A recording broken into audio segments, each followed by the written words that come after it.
Kagulat World. Ginulat na naman ni Alexandra Ayala ang buong tennis world matapos niyang pabagsakin ang Chinese veteran na si Liu Jiajing sa quarterfinals ng Jingshan Open. Sa harap mismo ng home crowd ng kanyang kalaban, ipinakita ng 19 anyos na Filipina tennis star na hindi siya natitinag sa pressure at kayang makipagsabayan kahit sa isang veteranang may higit isang dekadang karanasan sa Pro Tour. Sa score na 6-4, 6-1, tinuldukan ni Alex ang laban matapos niyang makabawi mula sa unang set kung saan muntik na siyang maiwan bago tuluyang sinakyan ng momentum para durugin si Liu sa second set. Mula sa umpisa ng laban, ramdam na ang tensyon. Si Liu, bit-bit ang crowd support at karanasan, ay nagpakita ng composure at umabot pa sa 4-2 na lamang sa unang set. Ngunit hindi nagpatinag si Ella. Sa halip, pinakawalan niya ang kanyang trademark explosiveness, agresibong footwork, matatalim na cross-court shots at fearless rallies para agawin ang 4 na sunod na games at makuha ang unang set. Doon nagsimulang mangibabaw ang kabataan at lakas ng Pinay laban sa tiyaga at disiplina. Sa ikalawang set, ibang klase ng ipinakita ni Alex. Para siyang nagliyab, halos hindi makahanap ng sagot si Liu sa kanyang bilis at attacking patterns. Tinapos niya ang set sa dominanteng 6-1, kasabay ng hiyawan ng mga Pinoy fans na nanonood online at nagdarasal para sa kanyang panalo. Kahit nasa teritoryo ng China, ramdam ang suporta ng sambayanang Pilipino na nagsilbing dagdag na enerhiya para kay Ella. Sa panalong ito, opisyal ng paso si Alexandra Ayala sa semifinals ng Jingshan Open.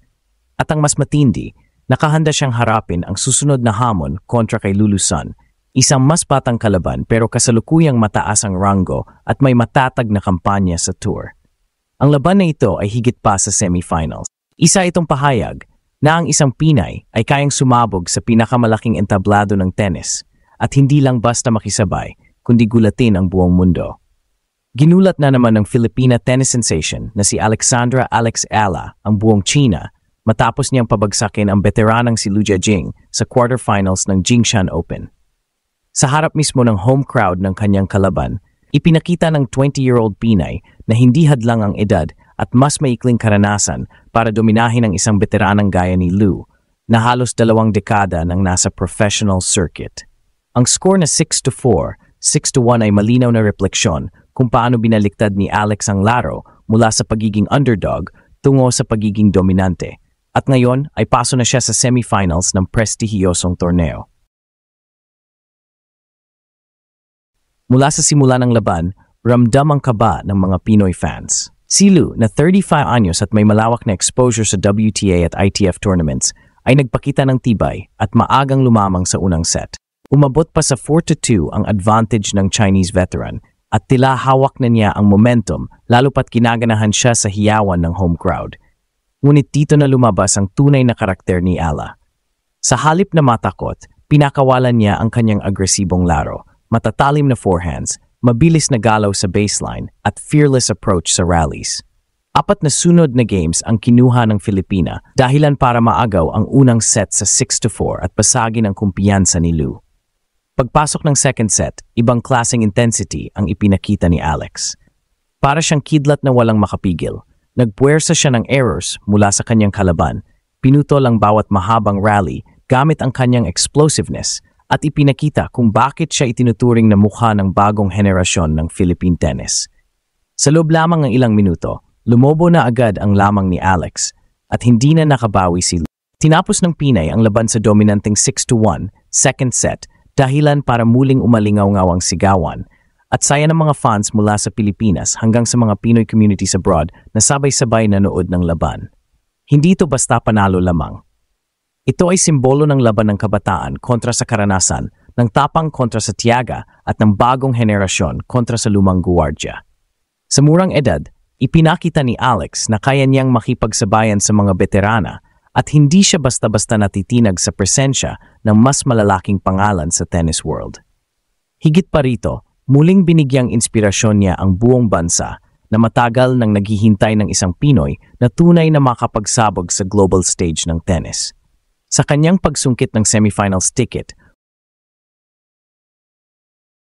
Muling pinatunayan ni Alex Ayala na ang kanyang journey ay hindi lang tungkol sa personal na tagumpay, kundi pati na rin sa pagdadala ng bandila ng Pilipinas sa entablado ng pandaigdigang tennis. At sa bawat palo ng kanyang raketa, mas lalong nagiging malinaw na ang isang Pinay ay handang gulatin ang buong mundo. Kung sa quarterfinals ay pinakita ni Alex Ayala ang kanyang tapang laban kay Liu Jiajing, sa semifinals naman ay mas matinding hamon ang kanyang haharapin. Ang Jingshan Open ay kilala bilang isa sa mga mahihirap na ITF tournaments sa Asia, kung saan nagtitipon ang mga seasoned veterans at rising stars na sabay-sabay naghabol ng ranking points at prestihiyo. Kaya't ang pagpasok ni Alex sa Final Four ay hindi lamang simpleng milestone, kundi patunay na siya ay nasa tamang direksyon sa kanyang professional career. Sa edad na 20, nagiging mas malinaw na siya ang susunod na mukha ng tennis ng Pilipinas at unti-unti na ring nakukuha ang atensyon ng international tennis community. Ang momentum ay nasa panig ni Alex. Sa nakaraang mga laban, pinakita niya na kayang-kaya niyang mag-adjust sa iba't ibang estilo ng kalaban.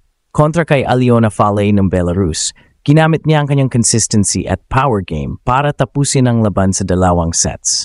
Laban naman kay Mei Yamaguchi ng Japan, pinakita niya ang kanyang mental toughness sa gitna ng matitinding rallies. At ngayon, kontra kay Liu Jiajing, pinatunayan niya na kaya niyang mag-shift mula sa pagiging underdog tungo sa pagiging dominante kahit pa nasa home turf ng kalaban. Ang tatlong magkasunod na panalong ito ay hindi lang nagpapatibay sa kumpiyansa ni Alex, kundi nagiging malinaw ding mensahe sa kanyang mga makakalaban sa semifinals. Handa siyang makipagbakbakan sa kahit sino, ngunit hindi magiging madali ang susunod na laban. Ang makaharap niya sa semifinals ay inaasahang mas bata, mas mabilis at mas gutom sa panalo kaysa sa mga nauna niyang nakalaban. Dito masusubok ang maturity ni Alex bilang isang player. Ang tanong, kaya ba niyang i-balance ang kanyang explosiveness at patience para maiwasan ang unforced errors? Kaya ba niyang kontrolin ang laban gamit ang kanyang powerful forehand at solid baseline play habang pinapakita rin ang versatility sa net? Ang lahat ng ito ay magiging susi kung gusto niyang makapasok sa finals. Ngayon, nakatutok hindi lang ang buong Pilipinas, kundi pati ang international tennis media sa kanyang galaw. Kung magtatagumpay si Alex sa semifinals, hindi lang ito panibagong kasaysayan para sa kanya, kundi magiging malaking hakbang patungo sa mas mataas na ranggo sa WTA. Sa bawat laban, mas lumalapit siya sa layunin na maging isa sa mga pinakamalalakas na Pinoy athletes sa kasaysayan. Kaya't sa darating na semifinals ng Jingshan Open, isa lang ang sigaw ng mga Pilipino. Laban, Alex! Laban!